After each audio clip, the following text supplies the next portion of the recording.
조갑제 TV 시청자 여러분 안녕하십니까? 2020년 12월 28일 오전 11시 30분입니다. 지난 10월 3일 개천절을 맞아가지고 당시에 우파 단체가 차량 시위를 하려고 할 때 금지시키면서 강행하면은 운전면허를 취소한다, 차량 즉시 견인하겠다고 엄포를 놓았던 경찰이 그때보다 코로나 확진자 수가 엄청 많은 지난 26일 차량 불법 시위입니다. 허가를 하지 않았어요. 불법 집회, 차량 100여 대의 불법 집회를 허용하고 단 한 사람도 연행하지 않았다 하는 기사가 오늘 조선일보에 실렸습니다. 당시 10월 3일 날 코로나 확진자 수는 75명이었습니다.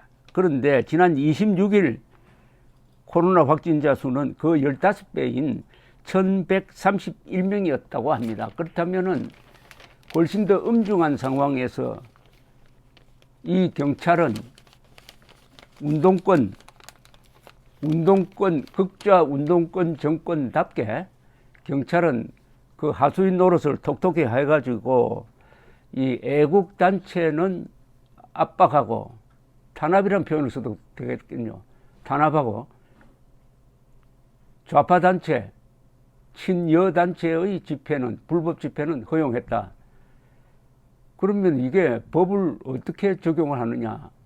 법을 헌법적으로 적용하는 것이 아니라, 자유민주적으로 적용하는 것이 아니라, 평등하게 적용하는 것이 아니라 계급투쟁론적으로 적용한다. 계급적으로 적용한다.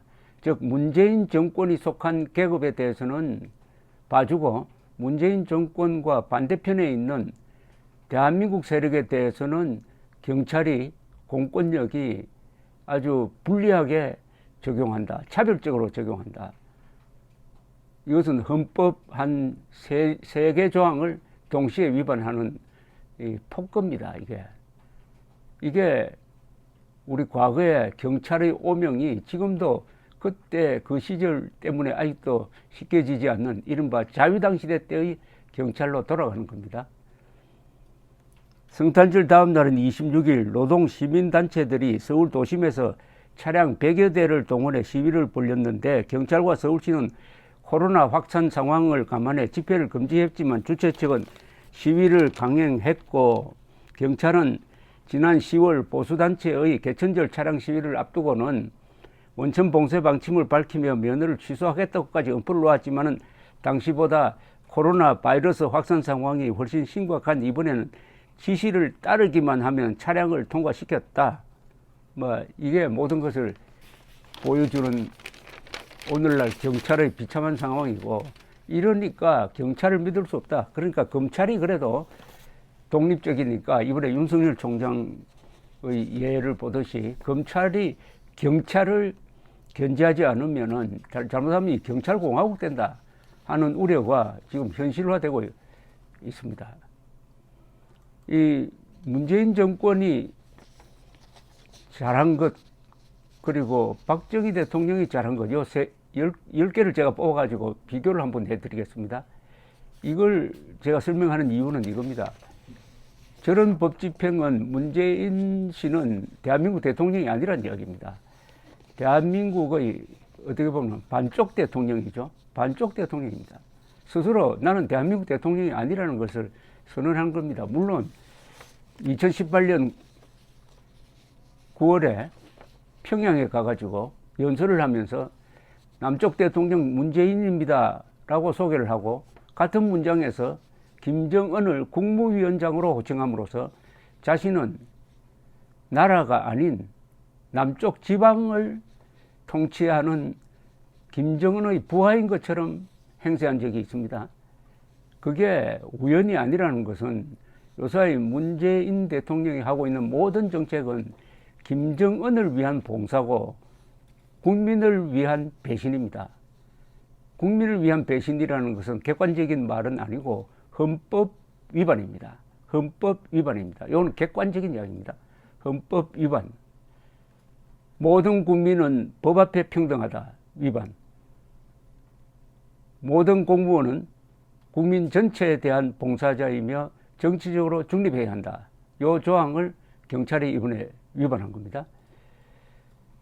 그런데 문재인 지지 세력은 문재인 잘했다고 그래요.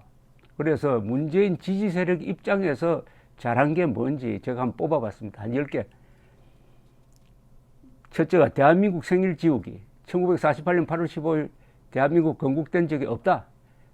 공식적으로 대한민국은 건국된 적이 없다. 생일이 없다. 사생하다 하는 것을 공식화한 대통령입니다. 여기에 아마 열렬한 박수를 보내고 있을 겁니다. 극좌 운동권 출신들입니다. 두 번째, 민노총 등 지지 세력에 대한 특권과 특혜 부여, 즉 헌법과 법률의 계급적 해석과 적용, 이건 제가 설명드렸습니다. 세 번째, 윤석열 몰아내기. 실패했지만은 저 사람들은 성공했다고 생각할 겁니다. 네 번째, 탈원전과 북한의 핵 보유국화. 한국에서는 앞으로 핵무기 만들 수 있는 가장 중요한 기술적 기반인 원자력 발전 산업을 파괴하고 있고, 북한의 핵 보유국화는 사실상 인정하고 비핵화 사격을 통해서 그것을 국제사회에서도 인정시키려고 하다가 요건 실패했습니다.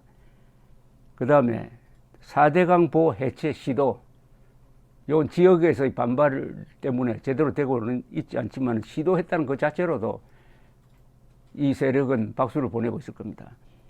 여섯 번째, 이른바 적폐수사에 의한 방공체제 약화, 전직 대통령 3사람 기소, 전 대법원장 구속, 전 국정원장 4명 구속, 전 국방장관 기소 등등. 일곱 번째, 판문점 선언으로 자유통일 부정, 북한 인권 문제 무시, 대북 전단 금지법. 이게 저쪽 동네에서는 상당히 잘한 걸로 뽑힐 것이라고 생각을 합니다. 여덟 번째, 수도권 상공에 비행금지 구역을 설정한 남북군사합의서. 이것은 어떤 나라가 항복하지 않으면 수도권 상공에 자국의 비행기를, 전투기를 날아다니지 못하게 하는 것은 있을 수가 없습니다. 아홉 번째, 사법부 장악. 김명수 대법원장을 부하로 부린다. 열 번째, KBS 등 공중파 장악.